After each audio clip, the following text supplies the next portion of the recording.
Bismillahirrahmanirrahim. Assalamu alaikum dear student. This is Paradise College and welcome in class of Bio first year. Student last lecture में हमने biological method discuss किया था। Biological method क्या होता है? ऐसा method जो हम लोग यूज़ करते हैं किसी भी लिविंग ऑर्गेनिज्म की प्रॉब्लम को सॉल्व करने के लिए। जो मेथड हम लोग यूज़ करते हैं that is called the biological method. ये जो मेथड है एक सिंगल स्टेप पे मुश्तमिल नहीं है, it consist of many steps. हमने उसके नाम पीछे देखे थे, ठीक है। ऑब्जर्वेशन होता है, हाइपोथेसिस होता है, थ्योरीज बनती हैं, फिर उसके बाद लॉज बनते हैं, ठीक है। हमने लास्ट लेक्चर में हमने ऑब्जर्वेशन और हाइपोथेसिस को डिस्कस किया था।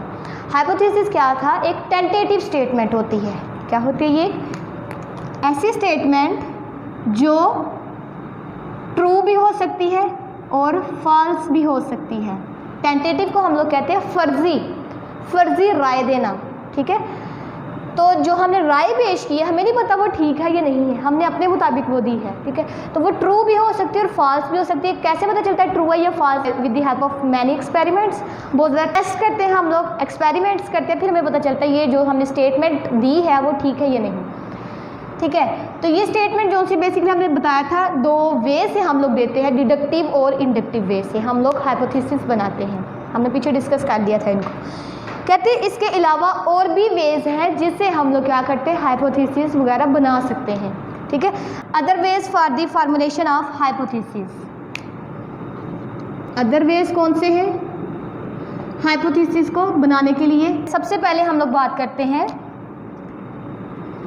इमेजिनेशन की बेस पे, या जिसको इंट्यूशन हम लोग कहते हैं, तखय्युल, ठीक है। तसव्वुरात की बेस पे या तखय्युल की बेस पे हम लोग कोई ना कोई हाइपोथेसिस बनाते हैं। उसके बाद कहते हैं एस्थेटिक प्रेफरेंस की वजह से, एस्थेटिक प्रेफरेंस की बेस पे हम लोग हाइपोथेसिस बनाते हैं। उसके अलावा कहा जाता है रिलीजियस या फिलोसफिकल आइडियाज़ की बेस पे हम लोग कोई ना कोई हाइपोथेसिस पेश करते हैं। उसके बाद चीज़ों को कंपैरिजन करके या फिर उनके अंदर सिमिलैरिटीज़ की बेस पे हम लोग क्या बनाते हैं, हाइपोथेसिस देते हैं। कंपैरिजन जैसे हम लोग बात करते हैं होमोलॉजी, और सिमिलैरिटीज़ में हम लोग बात करते हैं एनालॉजी की। उसके अलावा कि हम लोग डिस्कवर कुछ और करने की कोशिश करते हैं लेकिन बन कुछ और ज़्यादा, फिर हम लोग क्या करते हैं, न्यू हाइपोथेसिस पेश करते हैं। Discovery of one thing while looking of other thing. तो ये हमने डिफरेंट वेज पढ़े हैं जिससे हम लोग अपने हाइपोथेसिस वगैरह बना सकते हैं। इमेजिनेशन स्टूडेंट क्या होता है? इमेजिनेशन में हम लोग कोई ना कोई चीज़ तसव्वुर कर लेते हैं। जैसे हम लोग कहते हैं क्लास में एक बच्चा बड़े अच्छे नंबर ले रहा है, टेस्ट में उसके बहुत अच्छे मार्क्स आते हैं, तो हम लोग माइंड ये बना लेते हैं कि इसके जो नेक्स्ट एग्ज़ाम होंगे उसमें इसके बहुत अच्छे मार्क्स आएंगे। हमने तसव्वुर कर लिया ना, तो डैट इज़ द इमेजिनेशन। तसव्वुरात की बेस पे कोई ना कोई एक हाइपोथेसिस पेश करना, that is called the formulation of hypothesis on the basis of imagination और इंट्यूशन। तखय्युल या तसव्वुरात की बेस पे हम लोग क्या देते हैं, कोई ना कोई राय पेश कर देते हैं, ठीक है। उसके बाद कहते हैं एस्थेटिक प्रेफरेंस, प्रेफरेंस तरजीह, एस्थेटिक पसंदीदगी, ठीक है। किसी पसंद की वजह से किसी चीज़ को आप अच्छे देखते हो, आपको अच्छी लगती है, उसकी बेस पे आप लोग कोई ना कोई न्यू राय पेश करते हो। अपने बेबी है, ठीक है, वो बहुत प्यारा है, आप लोग देखते हो उसकी तरफ, ठीक है, आपको पसंद आता है, खूबसूरत बच्चा है, आप लोग क्या कहते हो कि यकीनन इसके माँ बाप भी बहुत प्यारे होंगे, ठीक है। तो आपने किसकी बेस पे, अपनी पसंद की बेस पे कोई ना कोई आपने राय पेश की है। वो जो राय पेश की किसकी बेस पे की है, एस्थेटिक प्रेफरेंस की बेस पे। हाइपोथेसिस भी फिर हम लोग कहते हैं एस्थेटिक प्रेफरेंस की बेस पे बनाए जाते हैं।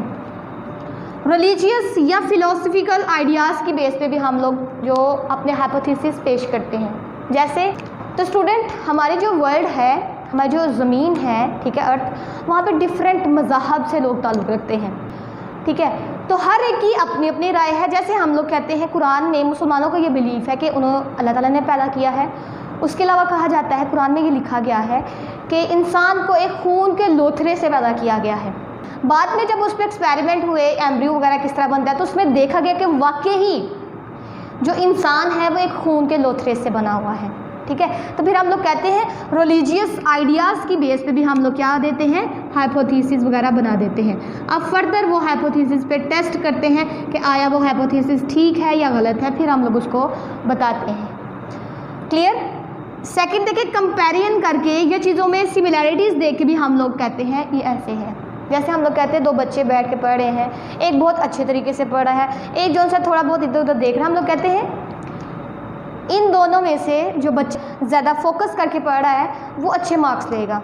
तो नेक्स्ट देखिए कि हम लोग हाइपोथेसिस कैसे बना सकते हैं, कंपैरिजन करके और सिमिलैरिटीज़ की बेस पे। ठीक है, जब हम लोग दो चीज़ों को कंपेयर करते हैं तो फिर उन दोनों में से जो बेहतर होती है हम अपने लिहाज से राय पेश करते हैं। तो हाइपोथेसिस बना रहे हैं, सिमिलैरिटी की बेस पे भी हम लोग बनाते हैं ये दो चीज़ें जो सिमिलर हैं उनमें से कौन ज़्यादा बेहतर तरीके से काम करता है। ठीक है, तो उसकी बेस पे भी हम लोग हाइपोथेसिस बनाते हैं।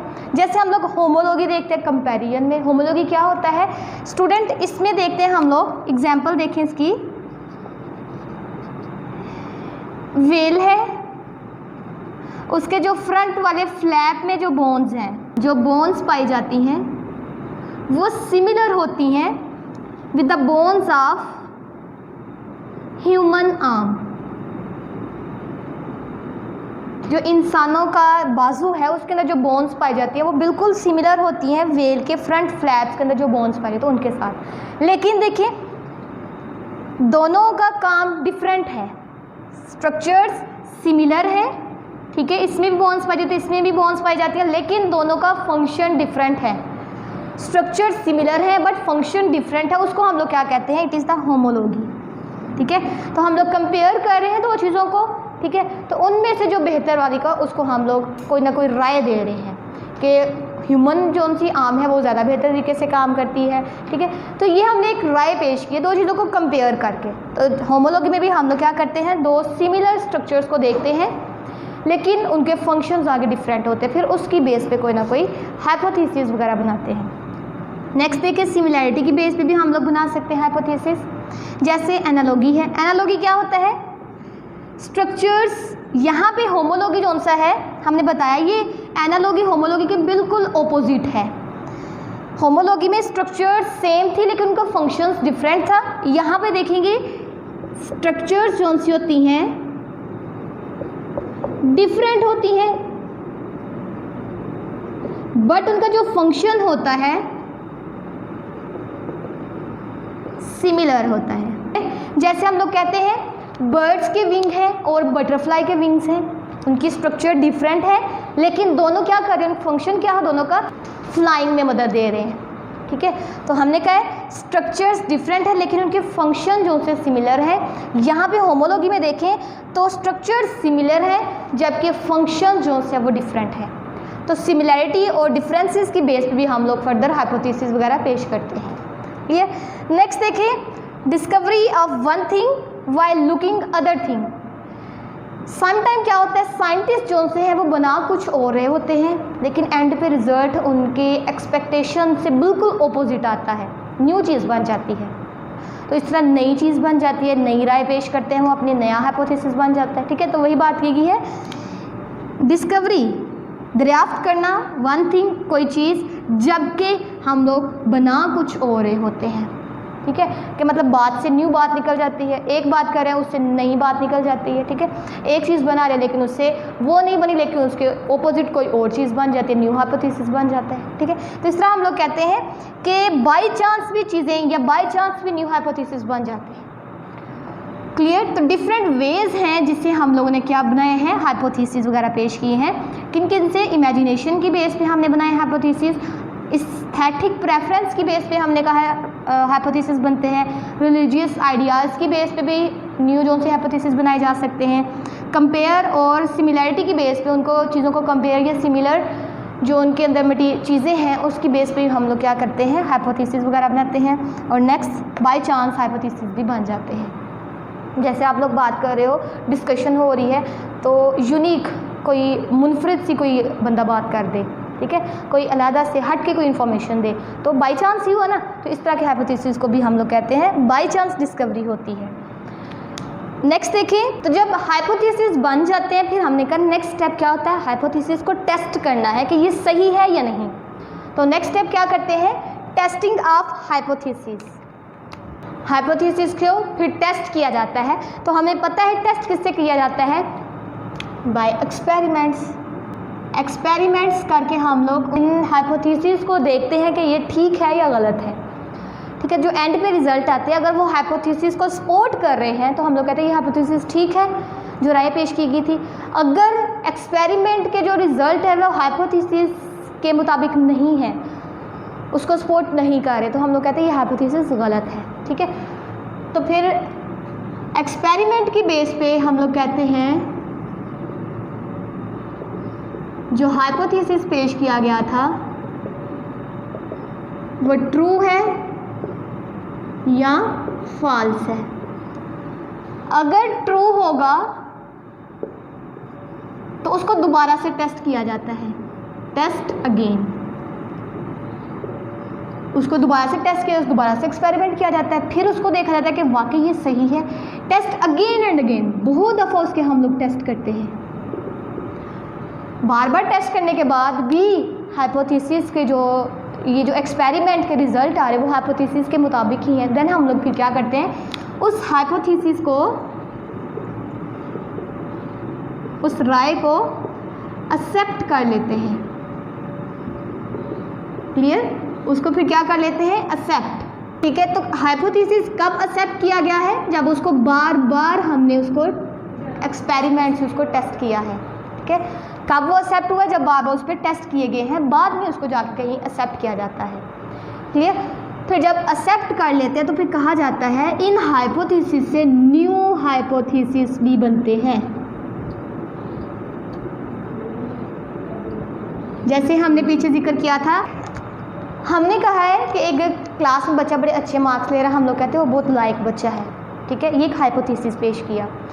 डिफरेंट जो टीचर्स थी उस बच्चे को पढ़ा रही थी, डिफरेंट सब्जेक्ट, फिर हमने इस हाइपोथेसिस को क्या करना था, टेस्ट करना था कि वाकई ऐसा है। तो डिफरेंट टीचर से हम लोग पूछ रहे हैं जो उस बच्चे को पढ़ा रही होती हैं, अगर वो भी कहें कि वाकई ये बच्चा लायक है तो हम लोग कहते हैं ये हाइपोथेसिस एक्सेप्ट कर लिया गया है। फिर अब हम लोग कहते हैं एक हाइपोथेसिस जो एक्सेप्ट हो गया उससे न्यू हाइपोथेसिस बनता है। जैसे कि हमने कहा है ये बच्चा लायक है, लायक क्यों है, क्योंकि ये ज़हीन है। किसी एक टीचर ने कह दिया कि ये बच्चा ज़हीन है, तो वो क्या है, न्यू हाइपोथेसिस बन गया। तो कहते हैं जो एक हाइपोथेसिस होता है उससे हम लोग न्यू हाइपोथेसिस भी बना सकते हैं। इस तरह फिर बहुत ज़्यादा हाइपोथेसिस बनते जाते हैं।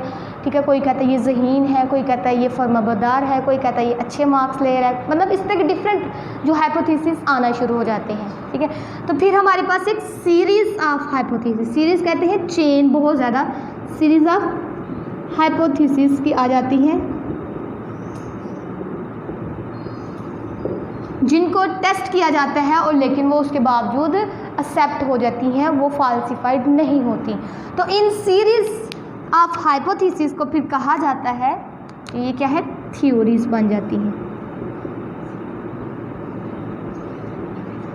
ठीक है, थ्योरी क्या है कि जब एक हाइपोथेसिस से न्यू हाइपोथेसिस बनना शुरू हो जाए, हमारे पास बहुत ज़्यादा हाइपोथेसिस आ जाते हैं, सीरीज़ आ जाती हैं, तो उस टाइम फिर हम लोग कहते हैं ये क्या बन गई है, थ्योरी बन गई है। थ्योरी क्या है, series of hypothesis that are tested again and again but can not be falsified, लेकिन वो गलत प्रूफ नहीं होती, वो बार बार क्या हो जाती है, ट्रू ही रहती है, वो बार बार सही प्रूव हो जाती है। बाद में कहा जाता है ये थ्योरी की कुछ गुड थ्योरी जो सी है उसकी कुछ करेक्टरिस्टिक्स होती हैं।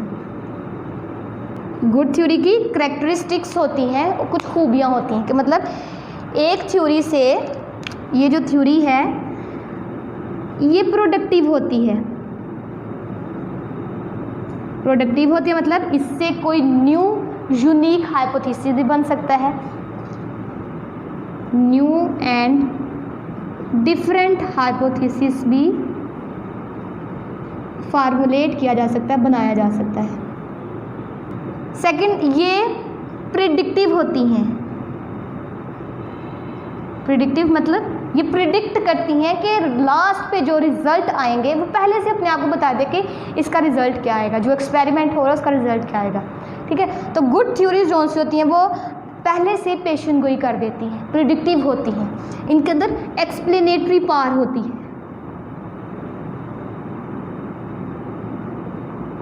अपने आप को ये एक्सप्लेन कर सकते हैं, रिजल्ट पहले ही हमें बता देते हैं। तो so we can say it is also a predictive theory. Good theory की क्या करेक्टरिस्टिक है, ये प्रिडिक्टिव होती है, पहले से पेशेंट को ही कर देती है, रिजल्ट हमें बता देती है। उसके बाद प्रोडक्टिव होती है मतलब इससे न्यू हाइपोथेसिस वगैरह बन सकते हैं। ठीक है। जैसे हम लोग कहें एक बच्चा है, ठीक है, बहुत अच्छा काम करता है, लेकिन अगर किसी और से जाके हम लोग कहें तो वो आगे कहेगा कि यही नहीं बल्कि इसके बाकी जो फैमिली मेम्बर है वो भी बहुत अच्छे हैं, ठीक है, वो भी बहुत ज़्यादा ओबीडियंट है। तो ये एक हटके हाइपोथेसिस बन गया ना। तो हम लोग इसलिए कहते हैं कि जो गुड थ्योरी होती है उससे न्यू और डिफरेंट हाइपोथेसिस भी बनते हैं। क्लियर। तो ये है एक थ्योरी। थ्योरी क्या हमने कहा है, सीरीज ऑफ हाइपोथेसिस होती हैं कि एक हाइपोथेसिस की एक चेन सी चलती है, ठीक है, वो सारी चेन को हम लोग थ्योरी का नाम देते हैं। गुड थ्योरी कौन सी है, जो प्रोडक्टिव होती है और प्रिडिक्टिव होती है। क्लियर। कहते हैं ये थ्योरी जो सी है बहुत कम चांसेस होते हैं इनके फॉल्सिफाइड होने के, कि इनको कोई डिसप्रूव कर दे, लेकिन मोस्टली जो थ्योरीज होती हैं उनको गलत करार देना बहुत ज़्यादा मुश्किल होता है। तो थ्योरीज जब बार बार उनको टेस्ट करने के बावजूद वो डिसप्रूव नहीं होती, ठीक है, बहुत कम चांसेस होते हैं। नेक्स्ट देखिए इसकी एग्जाम्पल में हम लोग देखते हैं कि कौन कौन सी थ्योरीज हैं। जैसे हम लोग कहते हैं सेल थ्योरी है, डार्विन थ्योरी है, और थर्ड वाली प्रेशर फ्लो थ्योरी है। जो डिफरेंट टाइप की थ्योरीज हैं जो हम लोग अपने बायो के अंदर डिस्कस करते हैं। नेक्स्ट देखिए थ्योरी के बाद जो स्टेप है वो कौन सा है। थ्योरीज अगर डिसप्रूव ना हो, बहुत ज़्यादा साइंटिस्ट कोशिश करते हैं कि इस थ्योरीज को डिसप्रूव करने की कोशिश करें, इसको गलत करार दे दें, ठीक है, लेकिन फिर भी अगर ये थ्योरी बच जाए, डिसप्रूव होने से बच जाए, तो क्या कहलाती है, इट बिकम अ लॉ। बहुत ज़्यादा साइंटिस्ट कोशिश करते हैं कि ये जो थ्योरी आजकल बहुत ज़्यादा कॉमन है इसको गलत करार करके अपनी सी कोई न्यू थ्योरी पेश करें ताकि उनका नाम बन सके, ठीक है। तो वो क्या करते हैं, उस कोशिश में रहते हैं कि इस थ्योरी को डिसप्रूव कर दें, लेकिन अगर फिर भी ये थ्योरी बच जाए, डिसप्रूव ना हो, तो फिर ये क्या बन जाती है, इट बिकम अ लॉ। तो theories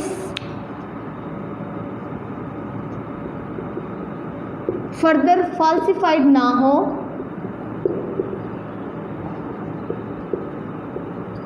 then it become law. तो ये लॉ बनाती है, ठीक है। तो लॉ बेसिकली क्या है, जब थ्योरीज डिसप्रूव ना हो,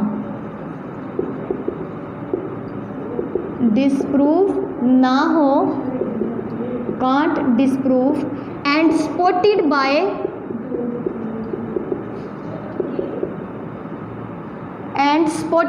experimental proof, जो एक्सपेरिमेंट के जो प्रूफ हैं वो इस थ्योरीज को सपोर्ट कर रहे हो, then these theories will become a law. तो ये थ्योरीज किस में चेंज हो जाती है, लॉ में। स्टूडेंट लॉ जो से है ये डिसप्रूव नहीं होते, ठीक है, तो इनको गलत करार नहीं दिया जाए क्योंकि इनके ऊपर बहुत दफ़ा टेस्ट हो चुके होते हैं, इनके ऊपर एक्सपेरिमेंट बहुत दफ़ा हो चुके होते हैं, ये एक्सपेरिमेंट के प्रोसेस से बहुत दफ़ा गुजर चुके होते हैं, इसलिए इनको फॉल्स करार देना बहुत ज़्यादा मुश्किल होता है। लॉ जो से होते हैं मोस्टली हम लोग अप्लाई करते हैं कांस्टेंट चीज़ों के लिए जिनमें कोई भी तब्दीली नहीं आती। जो चीज़ें चेंज हो जाती हैं उनके ऊपर हम लोग लॉ अप्लाई नहीं कर सकते। जैसे हम लोग फिज़िक्स में देखते हैं, ठीक है, तो मशीन्स मोस्टली होती हैं उनमें इतना चेंज नहीं आता, तो उसमें फ़िज़िक्स के बहुत ज़्यादा लॉ पाए जाते हैं, ठीक है। तो कांस्टेंट होते हैं और यूनिफॉर्म होते हैं। ये जो लॉज होते हैं कांस्टेंट होते हैं और यूनिफॉर्म होते हैं, ये सिंपल होते हैं, एक दो लाइन में इसको डिस्कस किया गया होता है, लेकिन इनके अंदर इतनी एबिलिटी होती है कि ये कम्प्लेक्स से कम्प्लेक्स जो क्वेश्चंस हैं उनके आंसर्स हमें प्रोवाइड कर सके, ठीक है। तो लॉज क्या है, थ्योरीज ही लॉज में चेंज हो जाती हैं जब ये बहुत ज़्यादा एक्सपेरिमेंटल प्रोसेस से गुजरती हैं और डिसप्रूव नहीं होती।